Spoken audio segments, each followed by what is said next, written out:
You're making $120,000 a year. It's more money than 90% of people on the planet will ever see. And you're broke, not just broke, trapped, because the money isn't yours. It's already spent before it hits your account. Here's where it goes. The luxury car lease, $800 a month, because you need to look successful in the parking lot.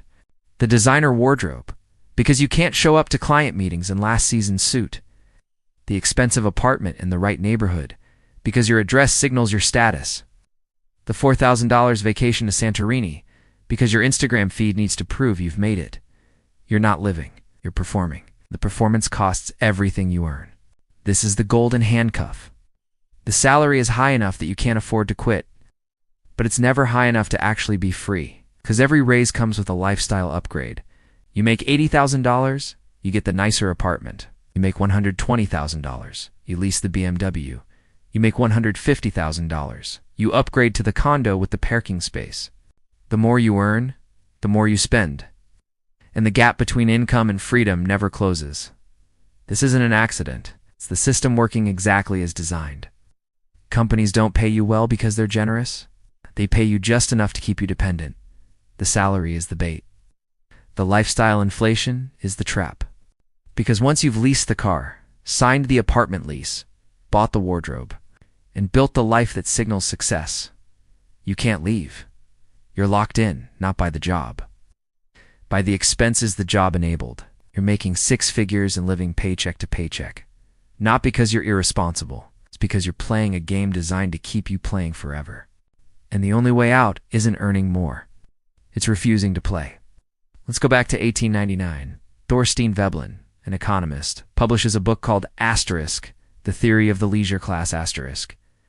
In it, he introduces a concept that explains everything you're living through right now. Conspicuous consumption. Here's the idea. People don't buy expensive things because they're useful. They buy them to signal status, to show they can afford waste. The mansion you don't need. The watch that costs more than a car. The designer handbag, with no more function than a $20 tote. None of it is about utility. It's about display. Veblen called it conspicuous consumption. It's buying things not to use them, but to be seen owning them. The entire economy of status is built on it. But here's the twist. Veblen noticed something else. The truly wealthy don't do this. The aristocrats, the old money, the people with generational wealth, they don't need to signal. They already have status, so they dress plainly, live quietly, spend carefully. It's the newly rich, the strivers, the people trying to prove they belong, who spend ostentatiously because they're insecure. They need the symbols to validate their position. Fast forward 2,000 years earlier to ancient Rome. The Senate passes Sumptuary Laws. Legal limits on what people can spend on luxury goods. Why? Because conspicuous consumption was destabilizing society. The middle class was bankrupting itself, trying to look like the elites. Families were going into debt to throw lavish banquets and buy imported silks they couldn't afford. The elites didn't care about the spending itself. They cared that it was causing social unrest, so they passed laws to cap it, not to protect the middle class, to keep them in their place. The same dynamic exists today, except now there are no sumptuary laws. There's just marketing. Endless, sophisticated, algorithmic marketing designed to convince you that you need the watch, the car, the handbag, the vacation, to prove you've succeeded, and it works. You're not buying the car because you need transportation. You're buying it because it signals that you're successful. The apartment isn't about shelter. It's about the address. The wardrobe isn't about clothing. It's about the label. You're performing wealth to an audience that doesn't care, spending money you don't have to impress people who are doing the same thing. Meanwhile, the actually wealthy, the people with real financial freedom, they're not playing this game. Warren Buffett lives in the same house he bought in 1958. Mark Zuckerberg wears a $10 t-shirt. They don't need symbols. They have freedom. You're spending to look rich. You're spending to stay free. And that's the difference. So what does the system tell you when you realize you're trapped in the status game? Budget better. Cut unnecessary expenses. Sure, you cancel the $15 Netflix subscription, you stop buying lattes, you save $200 a month. Meanwhile, your rent goes up $300, your car lease is non-negotiable, and you still need the wardrobe for work. You didn't fix the problem, you just optimized the trap. And more. Get promoted. Great, your income. Great, you grind harder. You get the raise. $150,000 now instead of $120,000.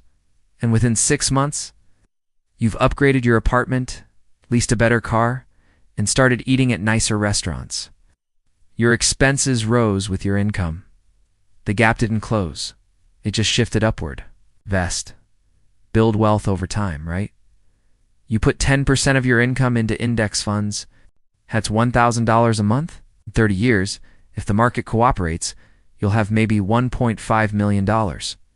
Congratulations. You can retire at 65 with the same lifestyle you have now, except older and more tired. The system's solutions aren't designed to free you. They're designed to keep you productive, keep you grinding, keep you consuming. Because the moment you stop playing the status game, the moment you stop spending to signal success, entire industries collapse. The luxury car market, the designer fashion industry, the high-end real estate market, all of it depends on people like you, earning good money and immediately spending it on symbols. You're not building wealth. You're funding someone else's. The real solution isn't budgeting or earning more or investing smarter. It's recognizing that the status game is rigged and the only winning move is not to play.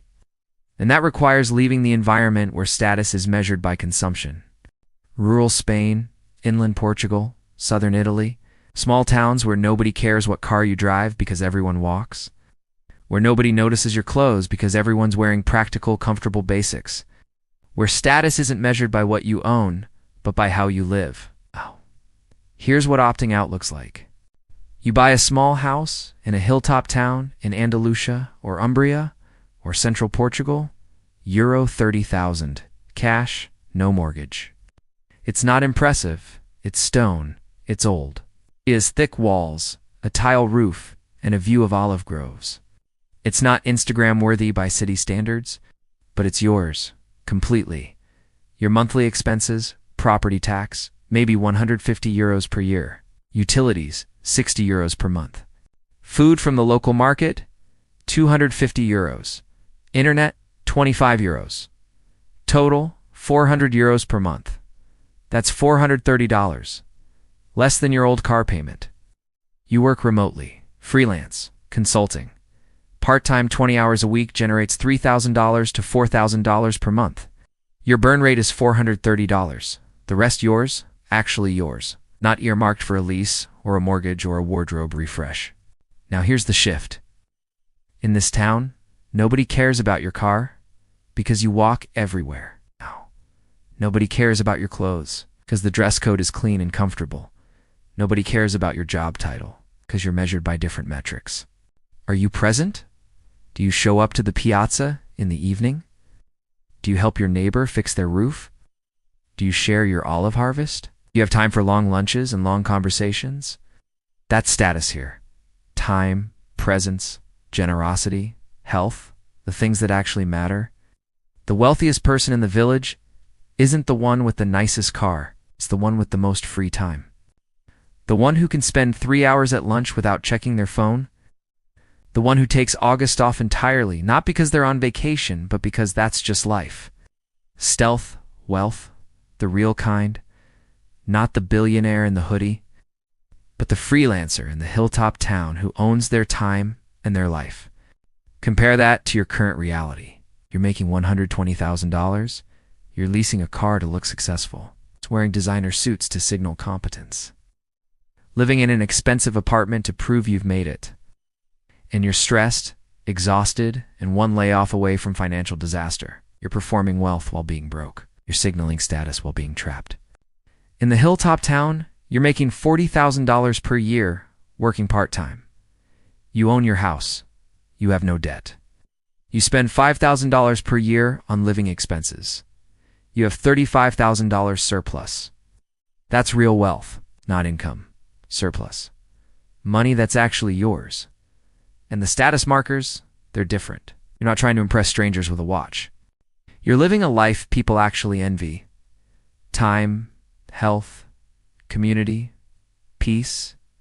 The golden handcuffs don't work if you're not playing the status game. The car lease means nothing if you don't need a car. The designer wardrobe is irrelevant if nobody's judging you by your clothes. The expensive apartment is absurd if you can own a house for the price of 6 months' rent. You're not downgrading, you're upgrading. It's from a high-income performance to a low-cost, high-freedom life. From conspicuous consumption to intentional living. From golden handcuffs to actual autonomy. The system can't trap you with lifestyle inflation if you refuse to inflate your lifestyle. And you can only refuse if you're in an environment where status isn't measured by consumption. That environment exists. Right now. In places that never bought into the status game because they never needed to. Here's the reality. The status game never ends. There's always a nicer car, a bigger apartment, a more expensive watch. The goalposts move every time you get close, because the game isn't designed to be won. It's designed to be played forever. And the cost isn't just money. It's time. It's health. It's freedom. Every dollar you spend on status symbols is a dollar you could have spent buying your time back. Every year you work to maintain the lifestyle is a year you didn't get to live on your terms. Or you could leave. Stop performing. Stop signaling. Stop caring about what strangers think of your car, or your clothes, or your job title. Move to a place where status is measured differently, where the wealthiest person is the one with the most time, not the most stuff. Where success is a long lunch, not a corner office. The math is simple. Take the $3,000 per month you're currently spending on lifestyle inflation, car lease, wardrobe, expensive rent, performative vacations. Redirect it. Buy a house outright. Eliminate your burn rate. Work less. Live more. You'll have more freedom on $40,000 with no expenses than you ever had on $120,000 with golden handcuffs. This isn't about poverty. It's about clarity. Knowing what actually matters and refusing to trade it for symbols that don't. Start now. Calculate what you're spending on status. The car, the apartment, the clothes, the trips. Add it up and look at what you could buy with that money instead. Land, a house, time, freedom. Your great-grandparents didn't measure success by their car. They measured it by whether they own their land and their time. You can have that too. If this changes how you see wealth and status, subscribe. I'm mapping the exits from the performance economy. Stop performing success. Start living it.